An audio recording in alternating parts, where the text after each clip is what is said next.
Okay, so I am just going to, out of respect to Rabbi Winston, I'm just going to give him the respect he deserves. And Rabbi Winston, with his wife and family, live in Eretz Yisrael. He's written over 100 books, most of which are available through Amazon or his website, 36.org. He's been writing a weekly Parsha sheet for 30 years called Perceptions, which uses topics from the Parsha to gain insight into current events, often with a somewhat Kabbalistic bent. His most recent books, Estimate Time of Arrival and Highest Knowledge Ever, put into perspective the historic process that leads to the arrival of Mashiach in the Messianic era from traditional but not necessarily well-known sources. And anyone wishing to order any of his books can do so directly through Amazon or with a 15% discount by writing Pinchas W at 36.org. And he has many shiurim on YouTube on various topics, including the end of days. So with that, I hope he got on.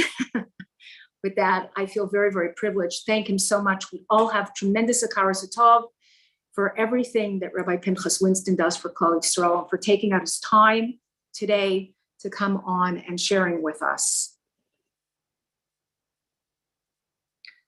Okay, well, it's always an opportunity to be able to do something like this, so I appreciate that as well very much.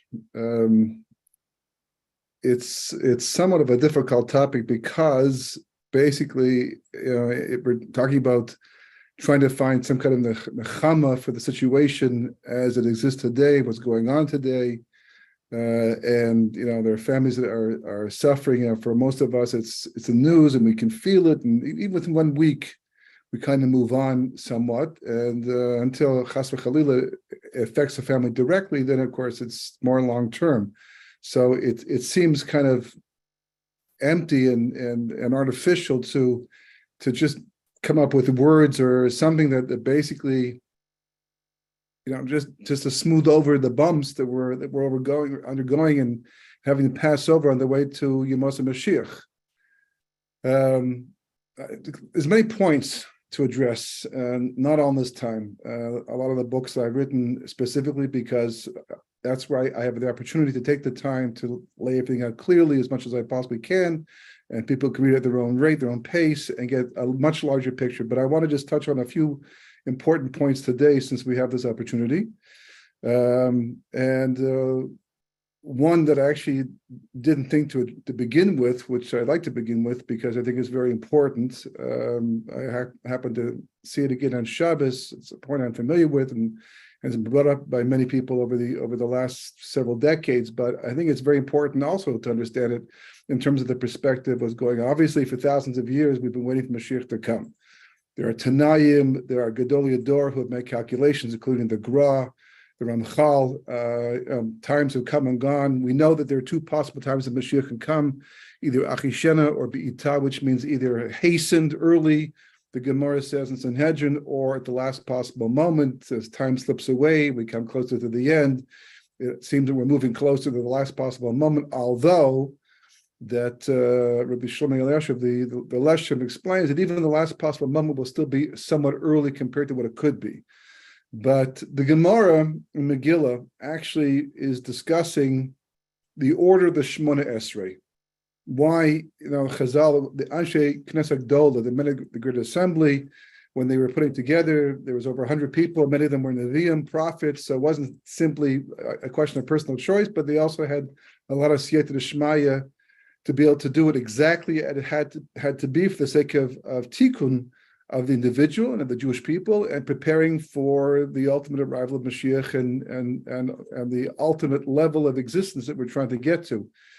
And each bracha was thoughtfully placed specifically because it not only was a bracha, but it taught you something. So the Gemara asks the question, why Chazal saw fit to put the bracha of Barech Aleinu before Tikah Shofar, right? To the bracha of the land prospering and becoming green and blooming in advance of the bracha of blowing the great shofar to usher in the final stages of Yemos Mashiach, Kibbutz Galius, the ingathering of the exiles, which has been taking place over hundreds of years, going back to the time of the Vilna Gaon, the end of the 1700s. There's always been some Jews here, but not that many. And it really began to pick up in the 1800s. And of course, today it's half the world's Jewish population, at least, if not more. And there's a reason for that. I mean, you think it the other way around. That's what the Gemara is saying. The Gemara is saying, you think would be that, if anything, first bring back the Jewish people. They're going to come back to Eretz Israel, and they'll replant the land, which is what's happened to a large degree. But that's the order that would seem to be logical, that most of us would think would be what Chazal had in mind when they put together the Shemoneh Esrei. But instead, they put the bracha Baruch Aleinu first, the blessing for the land, and advancement to Kappa Shofar. And the Gemara answers because, based upon a pasuk from Yechezkel, that one of the simanim, one of the strongest simanim, that the redemption, the final redemption, is imminent. I mean, really, really imminent. Hard to believe it. For thousands of years, we've been waiting for so long.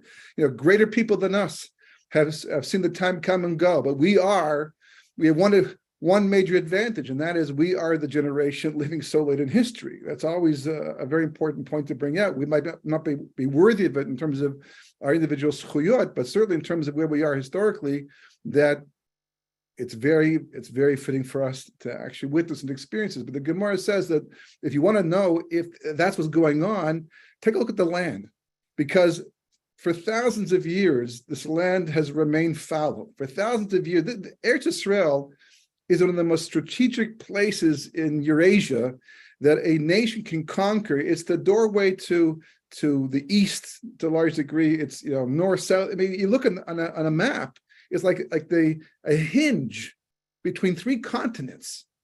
It's one of the most popular places a conquering nation would want, and they tried.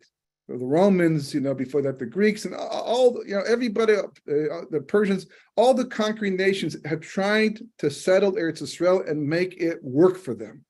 And as Berelwein points out in his history books, that they tried unsuccessfully. They just couldn't get it to bloom. They couldn't get it to work. They couldn't get to grow enough food to support the troops and communities growing there. So literally it remained fallow, just like the Torah predicted. And an amazing thing that the Torah says, that this curse of being sent from the land and being fallow is also a blessing, that nobody else but the Jewish people will be able to make the land bloom once again. And it's called the green line, the line that separates the Jewish area from the Gentile, the Arab area, basically, is called the green line, because that which is on the Jewish side is green, and that which is on the other side is not. And they tried.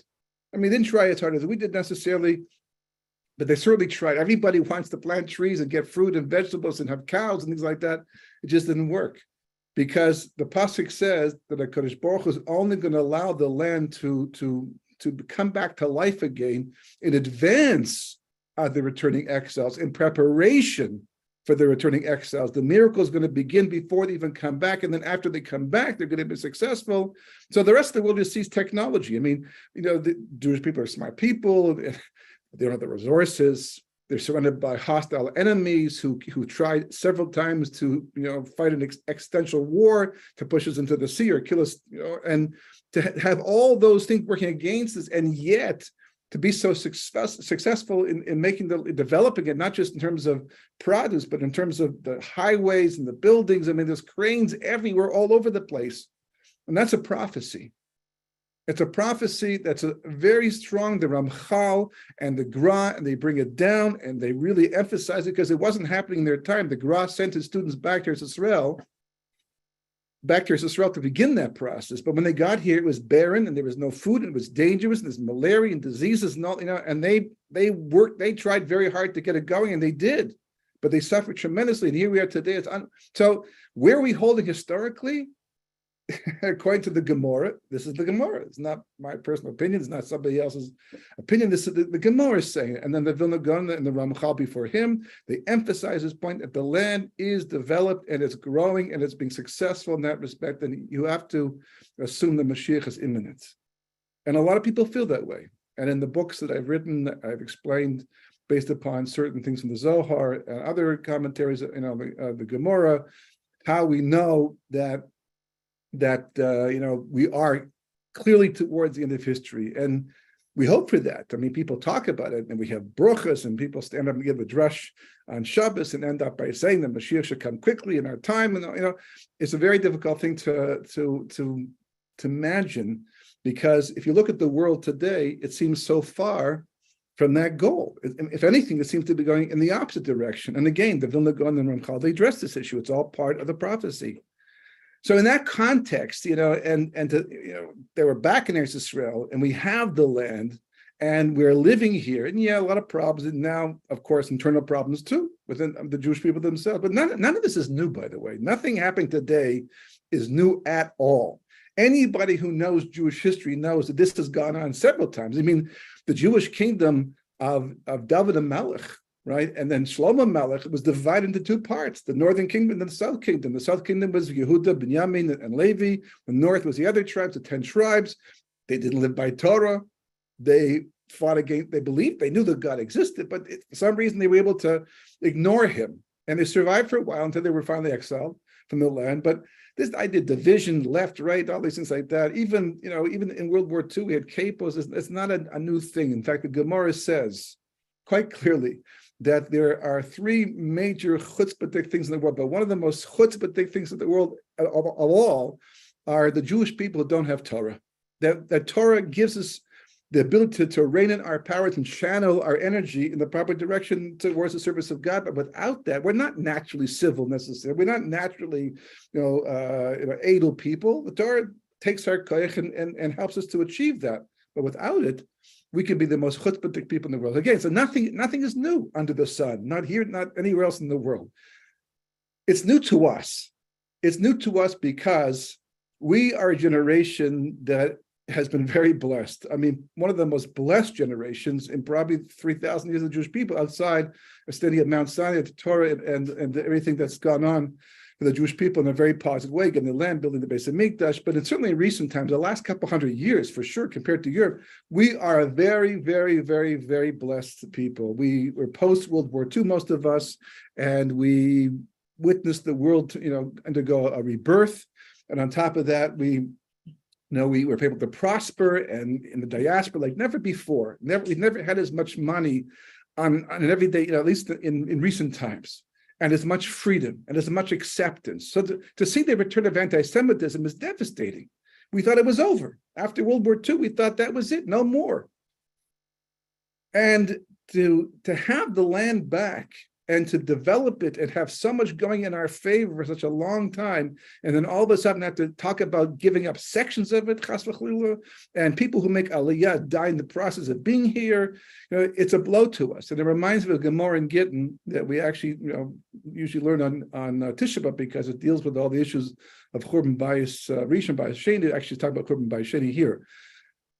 The Gemara is about someone, it's about a lot of things, but in the midst of this Gemara is a story about someone whose name is Marta Bas Baisis. And she was a very wealthy person in the Gemara. You don't know much about her from the Gemara, but the Medrash talks about her, and apparently she was not the nicest person in the world, but she was very, very wealthy and very mufaneket. She had a good life. Everything was done for the longest time. But then the Romans laid siege to Eretz Yisrael, specifically Yerushalayim, and there was a famine. That's in the Gemara. There was a famine. And she sends her servant out to go get bread. And he comes back and says, no, the bread's all gone. But there's barley bread if you want. So he says, well, get the barley bread. He goes back. This goes on a few times. She goes back and forth. He goes back and forth. And every time he goes back to get the thing he said was still left, by the time he gets back there, it's gone. So eventually she says, I'll have to go myself.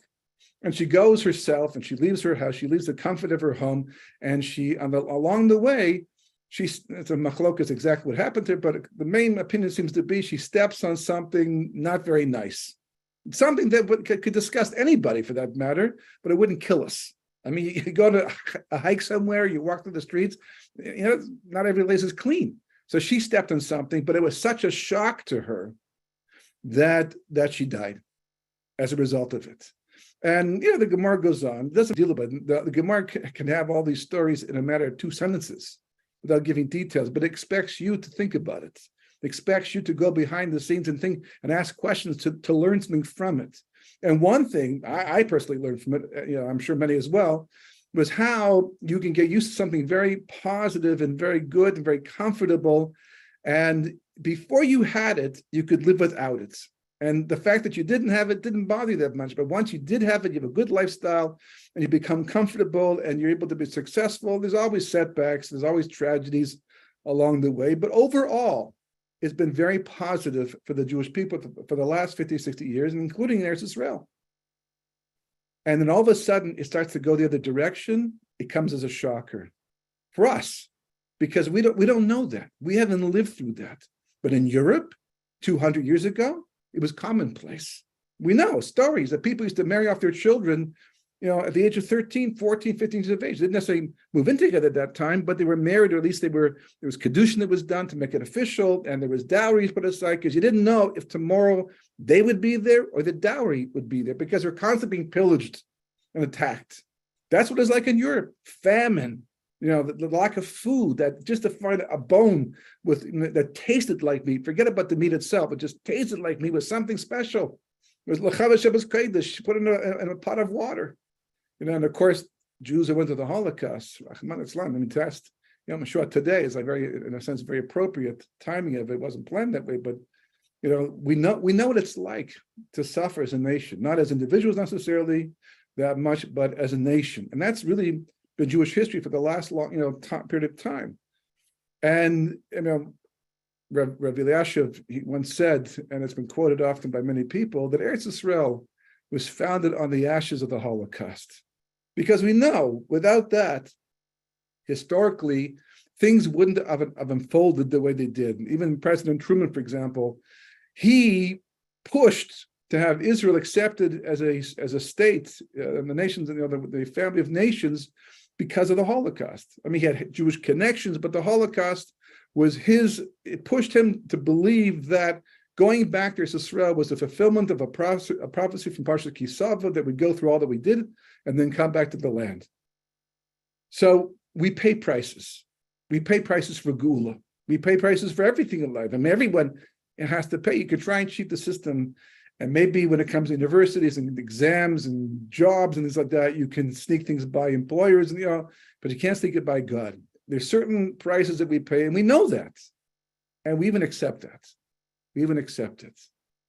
We don't mind, interesting enough. You see, I mean, people who basically they impose pain upon themselves. Athletes, for example, right? An athlete will train for the Olympics and go through tremendous suffering. People in college, university, and even in jobs, they'll work day and night to get ahead. We suffer. Of course, my Rosh Hashiva, Noach Weinberg, used to always ask this question to people, to teach people that pain and pleasure were not opposites. He used to ask people, what's the opposite of pain? And people would say pleasure. So you'd ask them, what's your greatest pleasure in life? Or your greatest pleasure in life. And people invariably, whether because they felt they were supposed to or they did, would say, our children. And they would ask them, and what's your greatest pain in life? And they think about it, and they think, that's kind of a hysteric, contradiction, but I guess it's true. Our children, they're both the greatest pain and pleasure, because the opposite of pain is comfort, not pleasure. The greatest pleasure that we have in life usually come through some kind of pain. So why don't we notice it? Why don't we complain? We do complain, but we don't stop. There's many times people could stop in the middle of what they're doing because of the pain, but they don't. Athletes, they keep running, and people keep working, have jobs, and get stepped all over because they're focused on the goal, and they look at everything that they're undergoing, everything that they're going through as part of the price they have to pay for the ultimate result that they believe in, that they want. The trouble in life comes when it seems senseless. When it seems like we can't really see how this is part of that. When young boys are coming home from shul and they get shot by some terrorist, or recently, the two sisters and the mother who made aliyah from a foreign country, from England, and they come to Israel to settle here, in fulfillment of the prophecy and the promise and devotion to Hashem and all these things, and they're going on a teal, which is supposed to be a nice thing to do, and they get killed along the way, and that's a shocker. How does that fit into the ultimate scheme? But I guarantee you, I'll tell you once a story.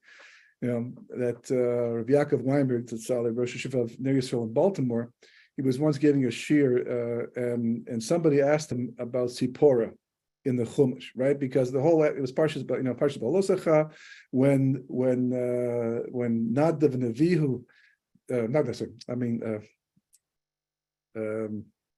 Eldad and Medad, they get prophecy, and because they get prophecy, so Tzipporah happens to complain out loud in front of her sister-in-law, which of course is Miriam's sister, Moshe's sister, Miriam, and she says, well, it's not going to be good for their wives, that's for sure, right? And from that, Miriam and Aaron both understood that Moshe was so busy at work, working late hours, morning, afternoon, night, he was barely at home, right? And Tzipporah was like an almana to some degree. And she complained about it. So somebody asked the question, was that fair? Was that right? Did Moshe make a mistake? And Rabbi Yaakov Weinberg, he said, if you think for 1 second, yeah, everyone complains. And understandably so. She's human. Why shouldn't she complain? Okay. But if you were to say Tzipporah, we could take Moshe down from his job. We can give him a simple job and he won't have the same chelak in the world to come.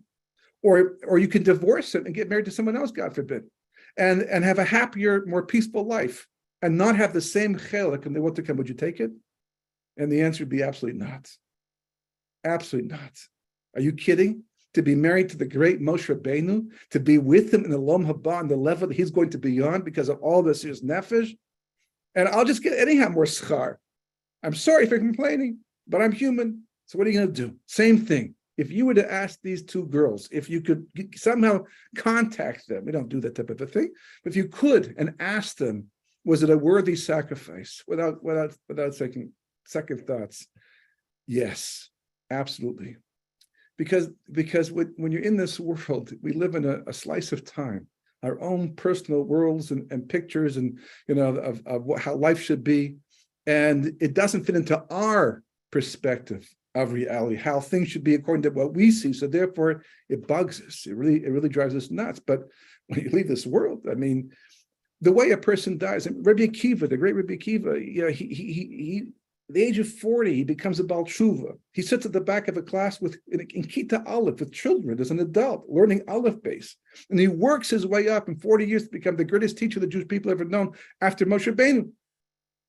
And he dies on the 120th day, 120th year of his life. How? One of the worst ways possible. Tortured by the Romans. And his Talmidim are standing there next to him, asking him, Rabbi, what are you doing? He's saying the Shema. It's time for the Shema. They took him out. The Gemara, it was time for Shema. Shema Yisrael, Hashem Elokeinu Hashem Echad, is proclaiming the oneness of God at a time that most people would turn their back on God. And his students say to him, even now, even at this time, and he says a remarkable thing. He says to his Talmidim, what are you talking about? Even now? Specifically now. Because all of my life, I've been bothered by the verse, I did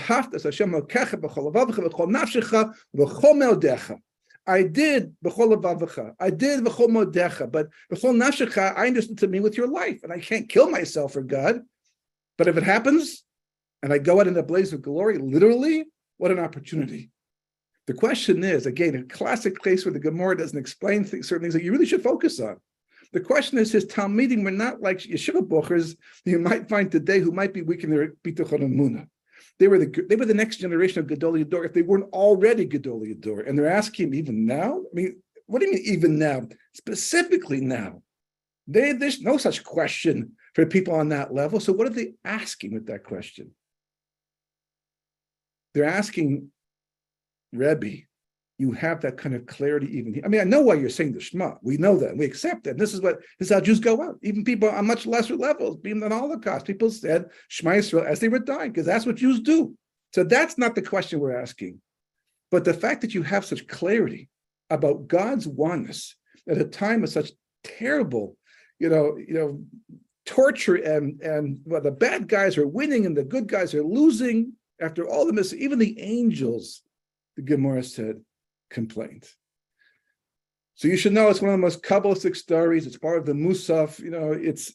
It's in the books if you want to get more understanding of it. I'm just pointing out that here's a situation where it's completely opposite. There's another one just like it.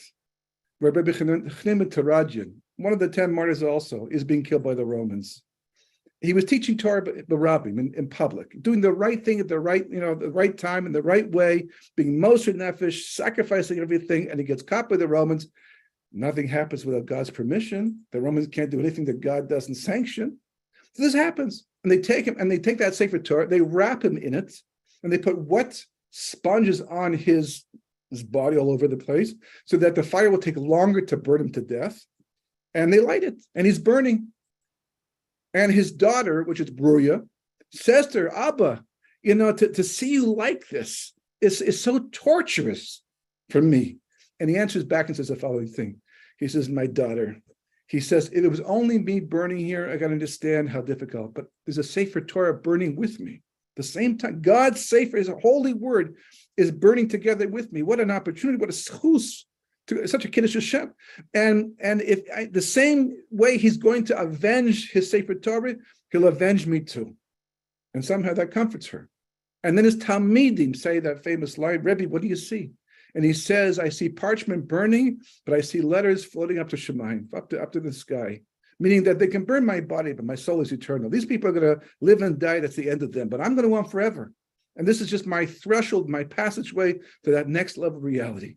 I understand it's difficult for you, but for me, it's worth it. It's a sacrifice for a higher goal. And then the Gemara says an even more remarkable thing. The Romans were not a very highly spiritual people. A Roman executioner was probably the lowest of the lows. Probably somebody who was like literally, these guys who don't mind killing and murdering, things like that. I mean, how intelligent, how spiritual could he have possibly been to be a Roman executioner? Yet, he sees this dialogue going, and he's so overwhelmed, and he's thinking to himself, either these people are, I'm sugar, they're like literally crazy, they have they're literally having this conversation like in a coffee shop somewhere, or it must be so true, and they believe it so strongly that it must be true. So he comes to the conclusion, looking at them, having this dialogue, having this conversation, seeing who they are, how intelligent they are, how together they are, and he decides it must be true. And he says, well, if it's true, then I'm in trouble. So he says at that point in time to Reb Chanina, he says, listen, if I take the sponges off, I can't do much more than this, but if I take the sponges off you and let the fire burn you even quicker, will you promise me to take me to the world to come? Promise me a portion of the world to come. He says, I promise you. And then at that point in time, he takes the sponges off, the fire burns Rechinim ben Tardian, and the Roman executioner jumps into the fire, commits suicide, L'Shem Shemayim, and a bus call comes out and says that both Rabbi Chanina and the Roman executioner are going to the world to come. When Rabbi Akiva died, a bus call came and said, he's Muchen L'Chalamin. And Rizal specifically later on, asked the question, what's the difference between Muchan, being ready to go to the world to come, and he's going to live in the eternal world? Aren't they the same thing? So the Rizal says no, that being muchan l'olam haba means you have a portion, but you meant to still go through Gehenna to get there. But Rabbi Akiva, the way he went, the Kiddush Hashem that he was, he's not even going to Gehenna.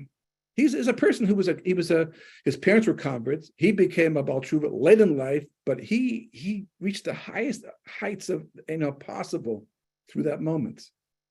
He was paying a price, but as far as he was concerned, he was worth it. So there's different cases in the Gemara that can bring countless situations where the situation was like that, and they had to have nechama. But I think that there's one particular story that kind of speaks to this whole thing. This episode in history, this whole period of time, not just about what's happened, but what might be coming up. I wish I could promise and say that nothing more is going to happen to make it sad or depressed or disappointed. All I can tell you is, with certainty, based upon all the sources I've seen, that all of it is a price that we're paying for something we all buy into and we all believe in. We don't necessarily see how the pieces fit together. It might be difficult to understand it. And if it, God forbid, ever touches anyone personally, it might be hard to cope with. That's for sure. But we say Hamakom Yenachem Eschem. Right? The Kadosh Baruch Hu, he should give you comfort, because you know why? There's no human being that can give anybody else comfort. How can we? You can hold a hand, but there's questions that are going to be asked that we can't answer. We don't know the future. We don't have all the details. That's what Hashem said to Eov. Were you there when I founded the earth? Do you understand all the details of history to understand why you're going through what you're going through, why this has to happen? You don't. You just see it happening. You're just experiencing it. And I understand. I appreciate the pain you're feeling. And believe me, it pains me that you're suffering too. But there's a reason for it. It's not meaningless. So I took the liberty of taking the English translation of a Gemara. But I personally think it's one of the most beautiful Gemaras I've ever seen. But it says the following thing. Once, Ramban Gamliel, Rabbi Elazar ben Azariah, Rabbi Yeshua, and Rabbi Akiva were walking along the road, and they heard the sound of the multitudes of Rome from a place called Pitioli at a distance of 120 miles, or mil in the Gemara, a long way away. They were walking together, not probably, but discussing Torah, learning, and they heard this tumultuous noise from very far away, and they recognized it to be the Romans celebrating, partying, having the time as Romans did in those times. It was so far away, and they're having such a good time that they could make such amount of noise. Was a little bit shocking. So it says the other rabbis began to cry, but Rabbi Akiva laughed. They cried, he laughed. Okay, it's a little out of place, but that's what happened. They asked him, "Why are you laughing?" Good question. Rabbi Akiva asked them, "Well, why are you crying?" Perfect Jewish answer. Question with a question. And he says, "Why are you crying?"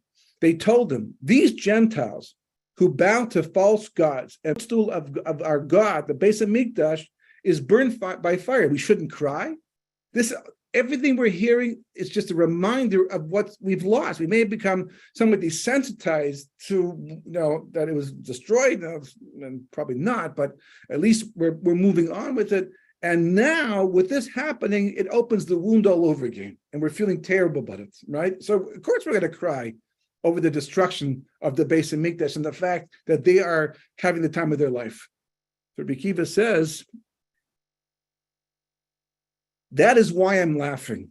For the very same reason that you are crying, I'm laughing. Okay, now he really seems out of step with everybody else.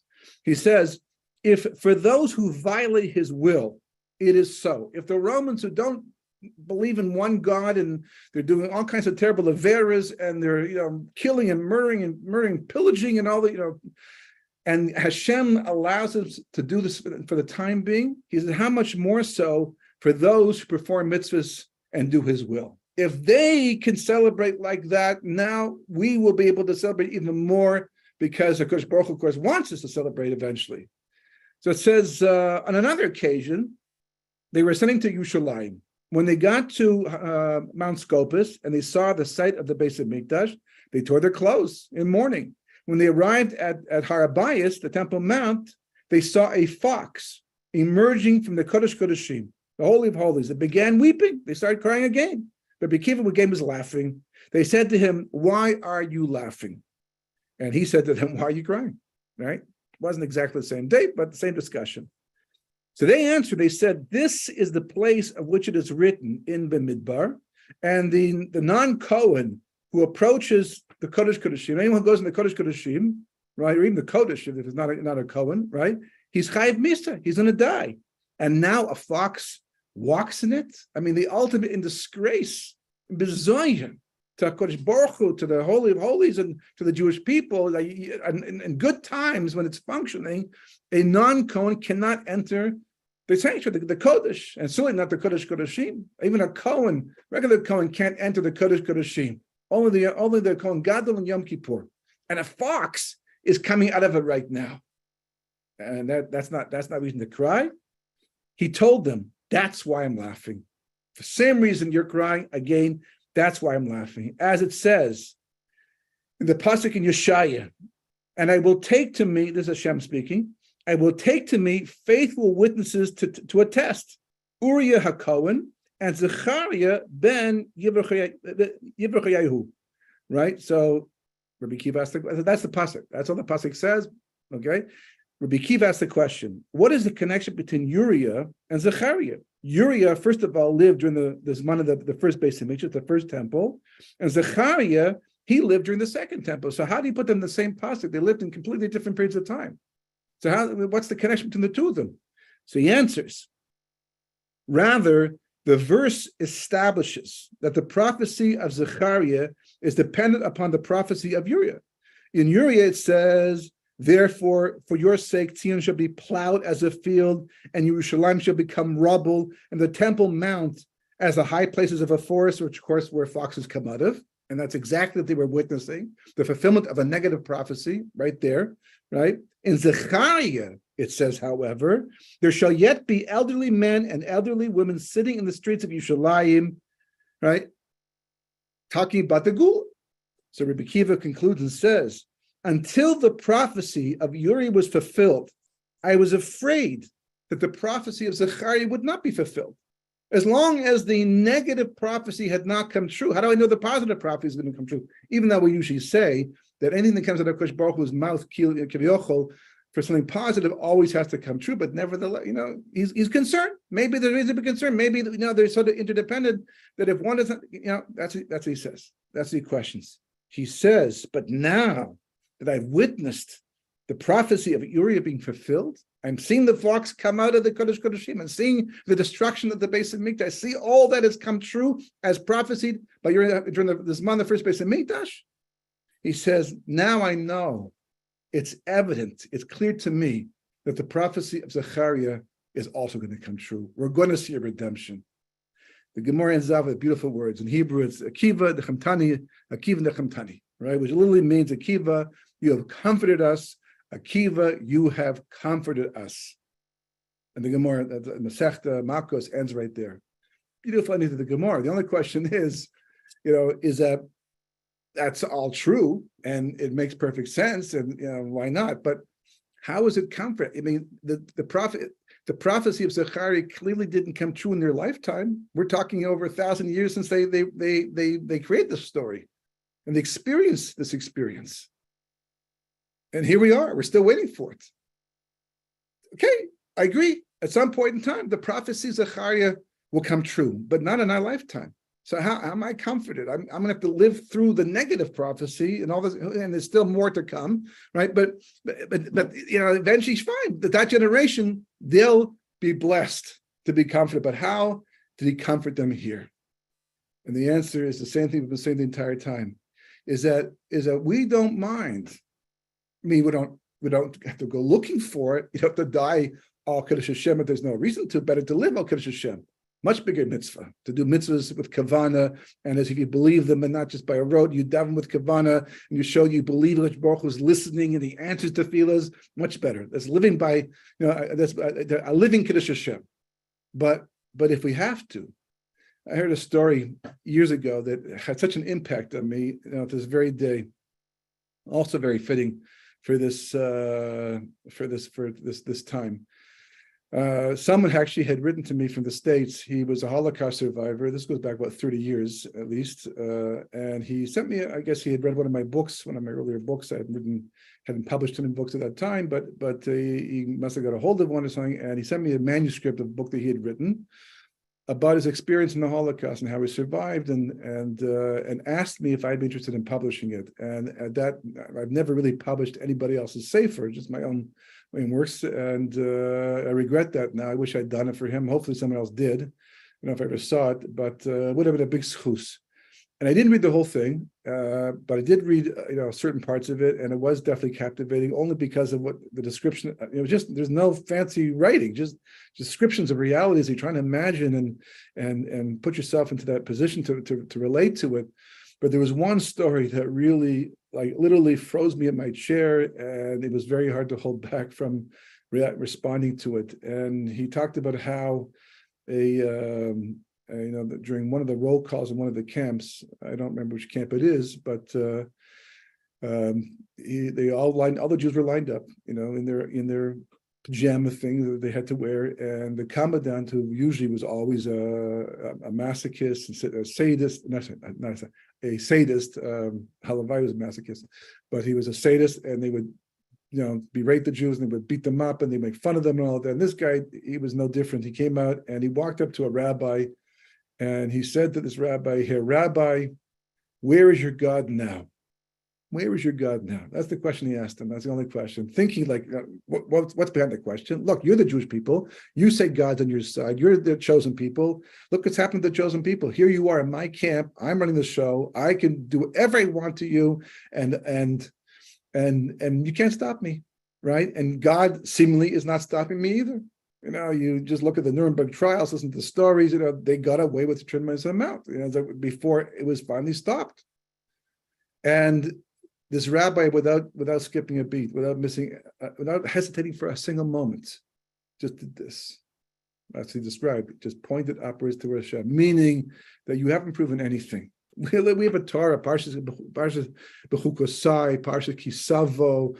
We're no stranger to suffering. It doesn't reflect on the relationship. I mean, obviously it can, but even Al Pi Kabbalah, it's not so pashut when bad things happen to good people. In fact, that's the question that Moshe Rabbeinu asked Hashem. He wanted to understand how it all fits together. He accepted it. Hashem is the dying emes.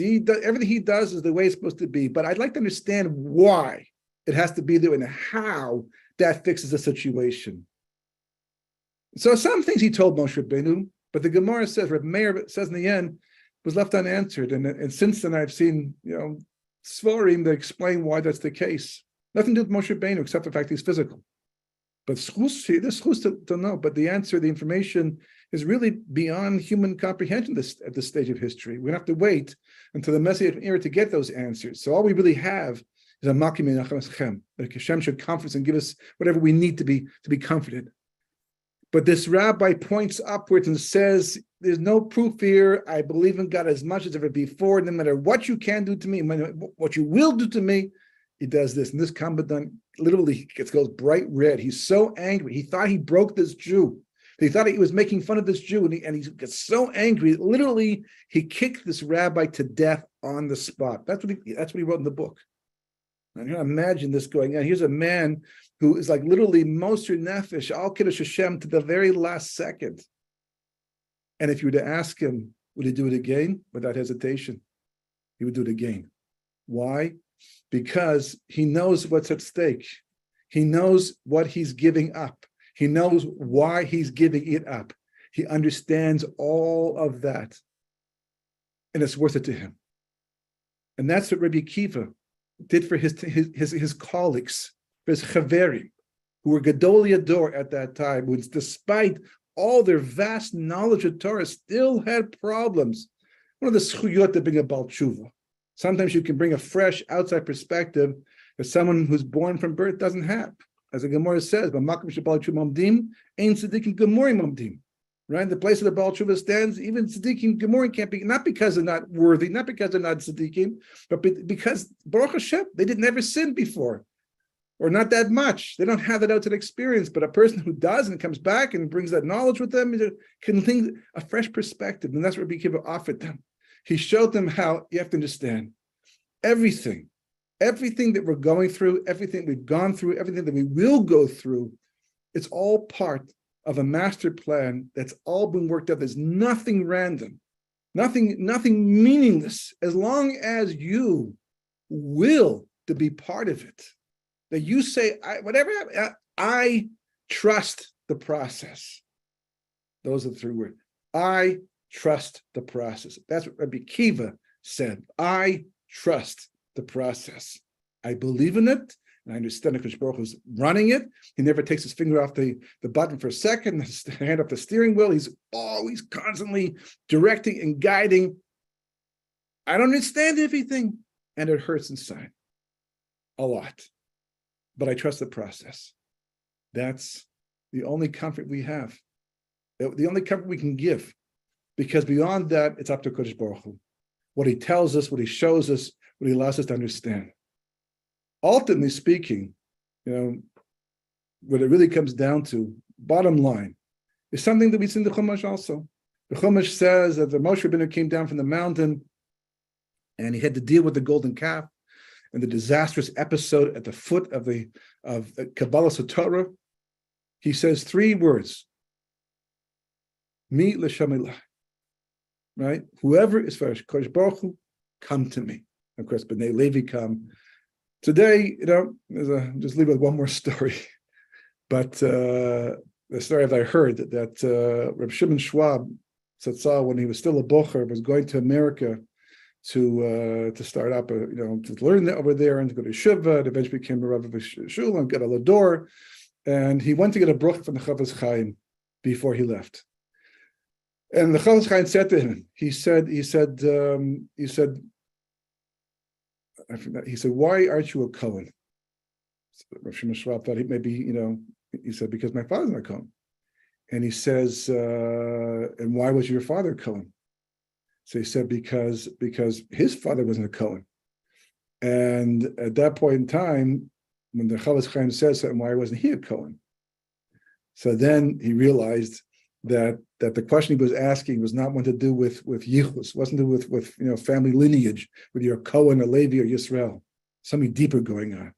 So he said, why? So he said, because at the foot of Har Sinai, when Moshe Rabbeinu came down from the mountain and he said, Mi l'shem elai, only Levim came. And because of that, they got the schus of the Bechor. The Bechor was supposed to be the Kohanim, which came from every Shevet, all the Shvatim, which means you could have been a Kohen too. And anybody from Reuven, Gad, Mashra, all of them could have been Kohanim. But because they did not come and Moshe asked the question, and only Levi came, they got the schus. That's what a Kohen's about, that devotion to Kodesh Baruch Hu. And we're Mamlechus Kohanim. We're the nation of priests. So the Chafetz Chaim told Rav Shimon Schwab, he said, just make sure. You want my bracha? Here's the bracha. The next time the call goes out, Mi l'shem elai, make sure you answer it. And he did, countless times. And ultimately speaking, all the events of today, everything we're going through right now, that's the voice going out. Mi l'shem elai. Who is for me? Meaning what? Well, this episode and this event and this disaster, this catastrophe, it pushes us. Once upon a time, you could set an offense. You didn't have to have an opinion in anything. You just do your own thing, not anymore. Today, everybody has opinions because everything is about opinions. What do you believe? This way, that thing, this thing. And Akash Baruch Hu, he's winnowing out the people who are most devoted. So he's pushing us. He's pushing our emunah. He's pushing our bitachon. He's really stretching us to see how far we're prepared to stay with him. So then when someone says, where's your God now? We can do that. Hopefully, God forbid, nothing should happen terrible because of that. But that's the ultimate choice that we make in life. So here we are, just because we had a safe flight and there was no turbulence, doesn't mean landing the plane is not going to be rough. And we're coming in for a landing. We're in that stage of history. Believe me, Mashiach's on the face of the earth. Might be 60, 70 years. Moshe Rabbeinu was walking the face of the earth for 79 years before Kodesh Baruch Hu tapped him on the shoulder and said, it's time. 79 years. Even his own father lost faith in him as being the Moshiach. Not Miriam, but his father.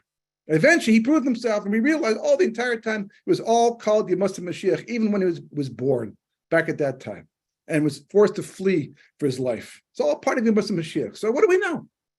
Well, we see the land has blossomed. It's bloomed like never before. It's unbelievable. And we see what's going historically, and we're back in the land, Baruch Hashem. It's imminent, the plane's landing. Yeah, it's a little turbulent. But, Mi l'shem elai, stay with the Kodesh Baruch Hu to the very end. Just trust the process, and you will find nechama, even in any situation you thought otherwise it wasn't possible. So I appreciate the opportunity. And B'ezras Hashem, we shall only see good things, B'soros Tovos, B'zocheh to Mekabel, Pnei Mashiach, without any more suffering, difficulty, or confusion. Rabbi Winston, can we take a few questions? Would you be willing to take a few questions? Sure. Okay, but if anybody has any questions, if you can put your hand up, because it'll be easier that way. First of all, thank you so much, Rabbi Winston. Anybody have any questions for Rabbi Winston? I actually have a question, Rabbi Winston. So you said that you give the story from the Holocaust, and you say that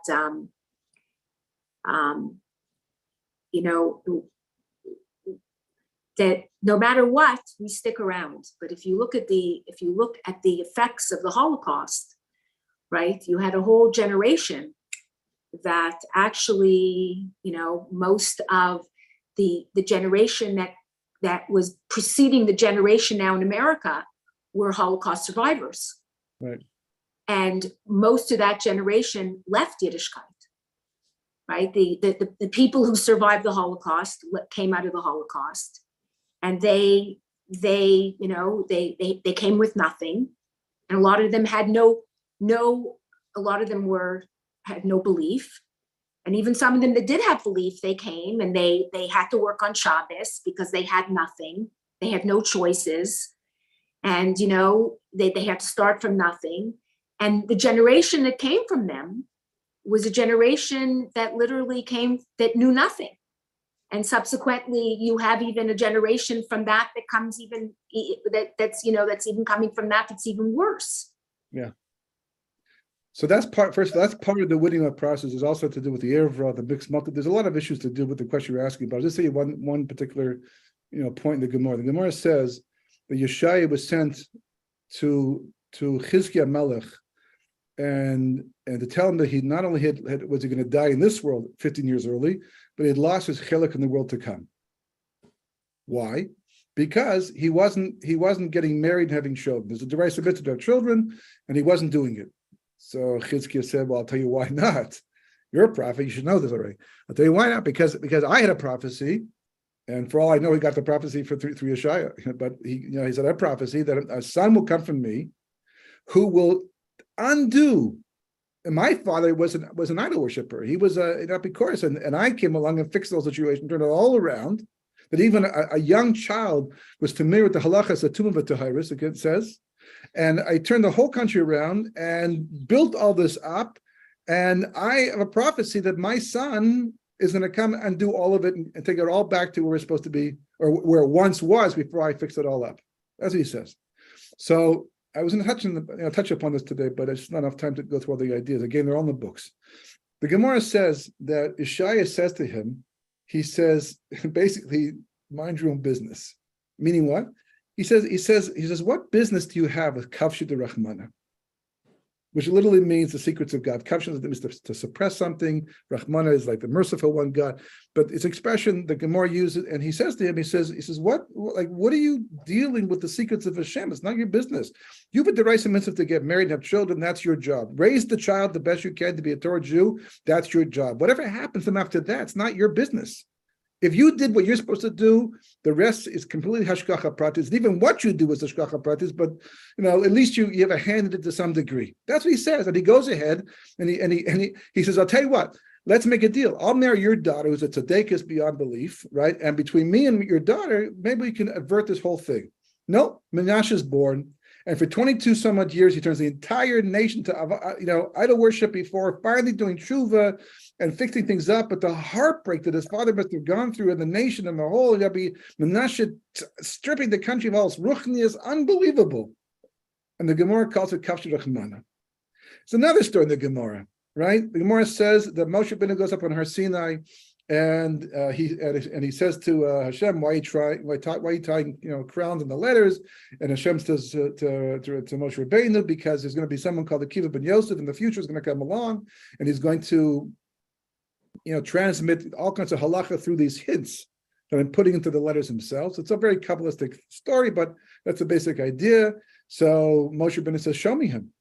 And he says, turn around. So Moshe ends up in a prophecy, and he's sitting at the back of the rows, and Rabbi Akiva is darshaning halacha, and he's absolutely blown away. He comes back and says to Hashem, if you have someone like that, why give Torah through me? Give it through him. He's much better than I am. Now, this is the beginning of Moshe's 40 days in Mount Sinai, so he still knew all this, but he'll be a much greater person at the end of the 40 days, and really 120 days. So Hashem, he answers back, also with a remarkable thing. He says, shtok, which means be quiet. In more modern terms, it's almost like saying, shut up, like be quiet.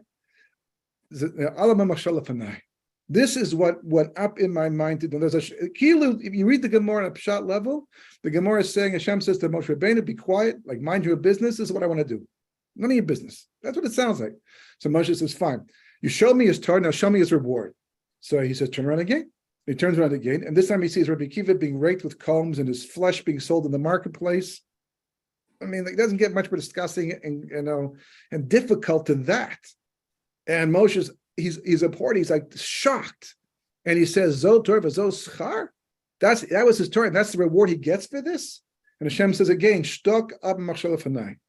So that Gemara bothered me. It must have bothered a lot of people for many, many years, right? Until I finally saw the Kabbalah behind it. And the Leshem explains that what Hashem is basically Benu is, I understand the pain you're suffering, but you have to understand the answer to your question is so primordial, it's beyond your comprehension. If I give that knowledge, you would die. It's like what Moshe says, show me your face. God says, no man can see my face and live. And there's a couple other stories, by the way, even Nadav Avihu, I can bring many of them. Again, they're in the book. I address these issues because these are very important issues that have to be addressed to put things in perspective. But the bottom line is that Hashem says to us, my ways are not your ways, and my thoughts are not your thoughts, or the other way around. My thoughts are your thoughts, and your ways are not my ways. Pasuk Yeshaya.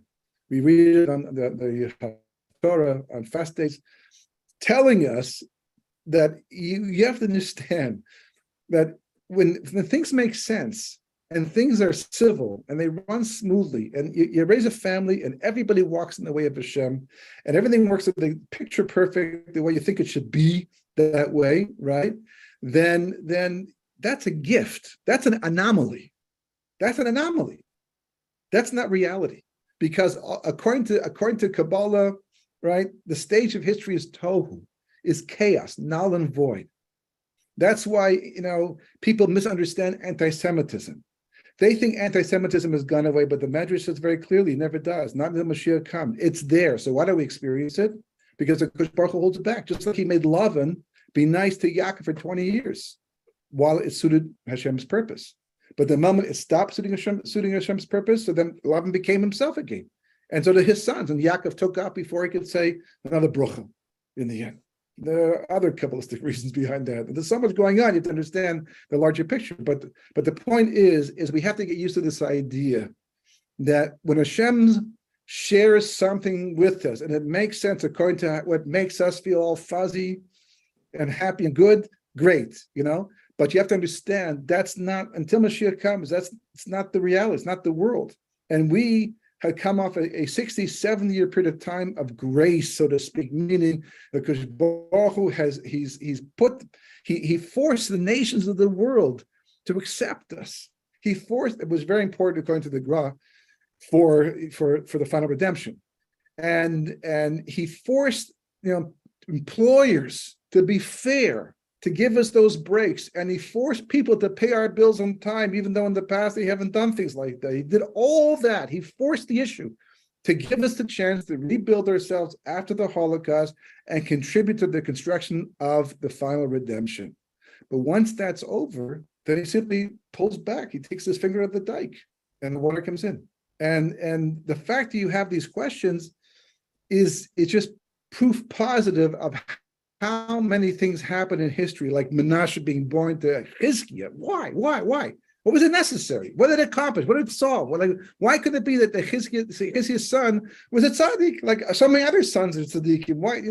Because for some reason it satisfied some historic process for the sake of the final redemption, for the sake of Mashiach. And don't forget, that Chizkiah was almost Mashiach. He was supposed to be Mashiach. That's how high he got up in the whole thing, right? And yet his son became just the opposite.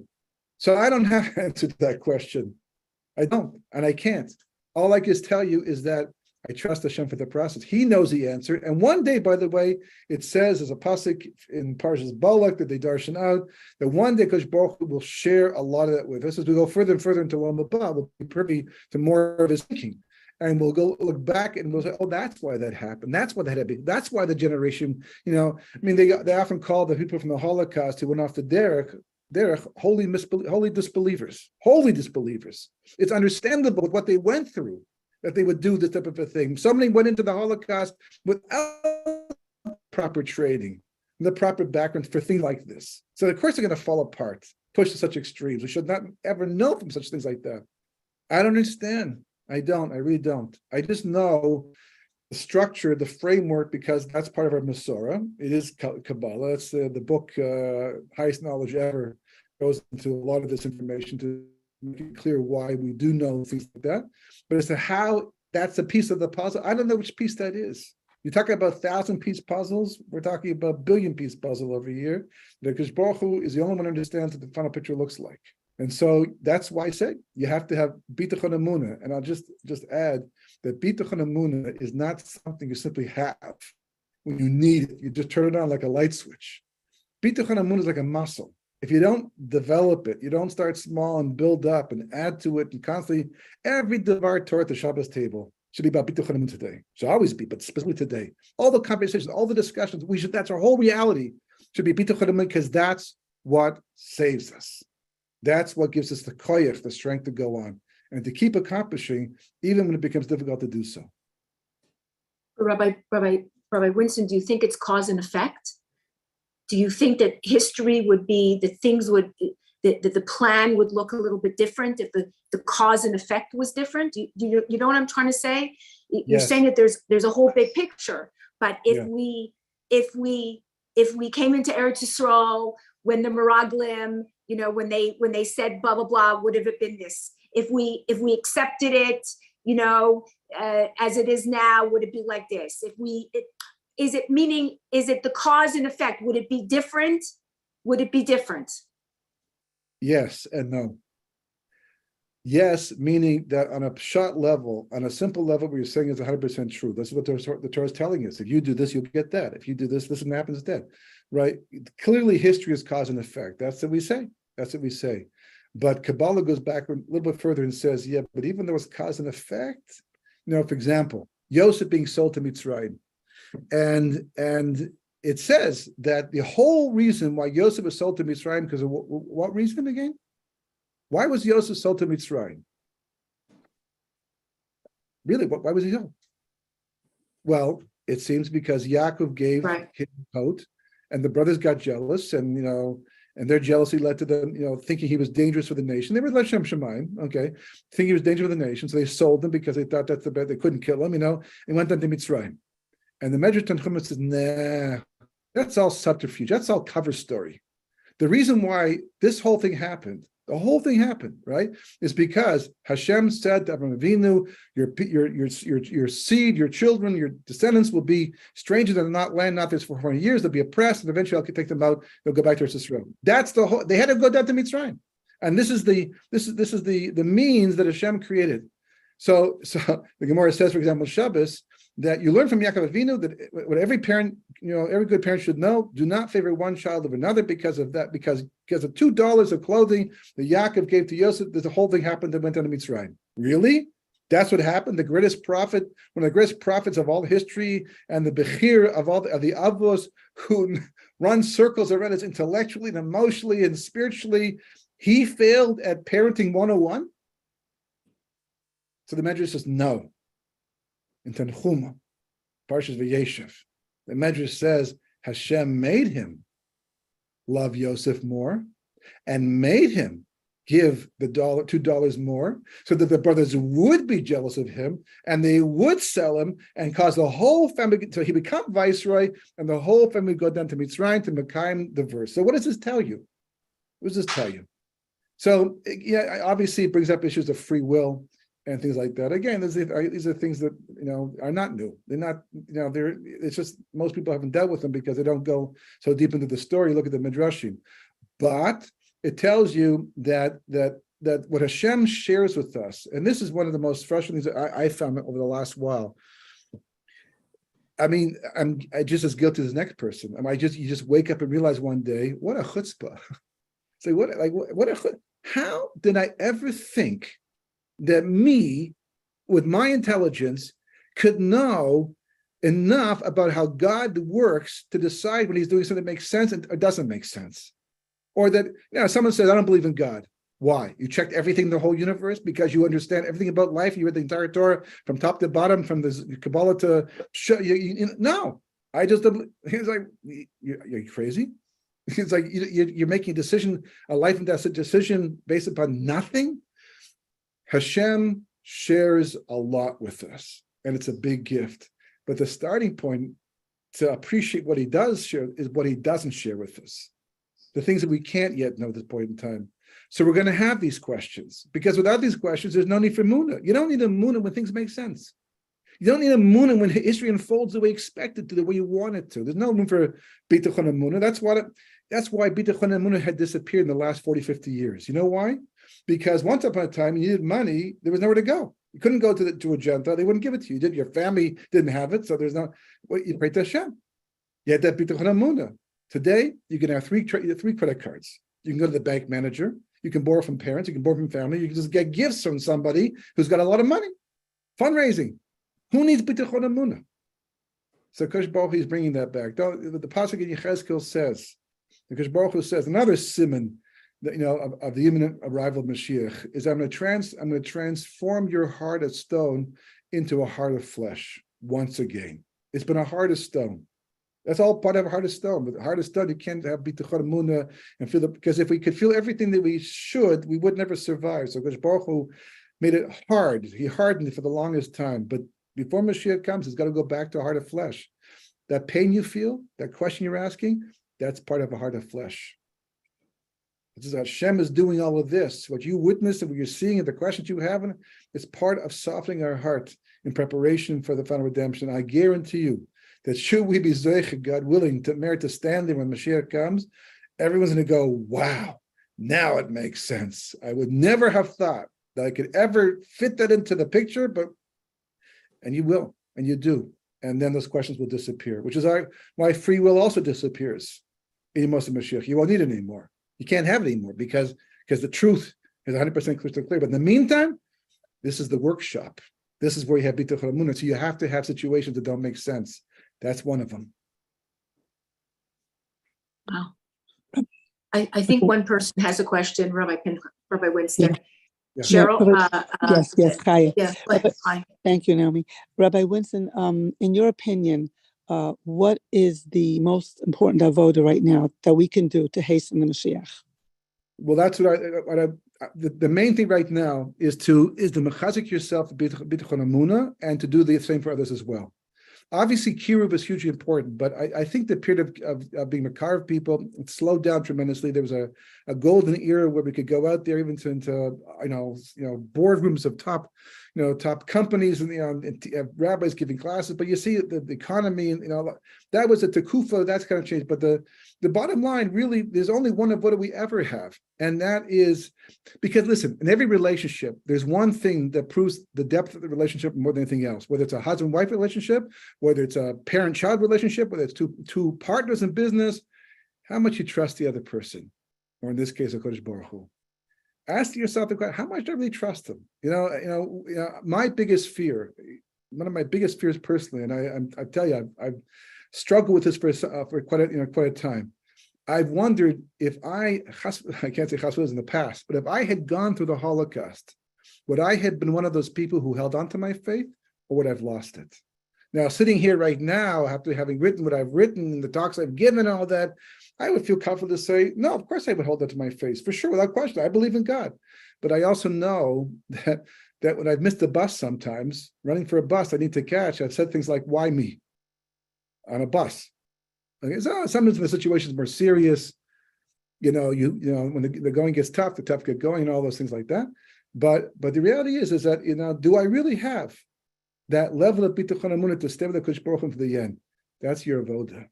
That's what Hashem's doing to us, and that's what Hashem wants from us, to develop it in ourselves and to help others do it as well. Whenever you can mechazik a person, and by the way, when I say mechazik, it doesn't necessarily mean make a person from, because that could take years sometimes. But even if you just give a person a sense of hope that this is leading to something positive, it's also chizuk too. Kodesh Baruch Hu has a very vast, wide scale of chasadim and levels of help. And, it can be the most obvious to the least obvious sometimes, but it's a positive step in the right direction wherever you can. Chizuk. Give it to yourself and make sure others are getting it too. Thank you. Okay. Thank you so much, Rabbi Winston. This was unbelievable, really unbelievable. And thank you for everything you do for the Klal. And really, thank you for the words. And I know over the years how everything you write and everything you do, and you mamish give yourself completely to Klal Yisrael. So thank you so much. Thank you. My pleasure. I appreciate it. Be well. Okay. Thank you so much, Basaras Thomas.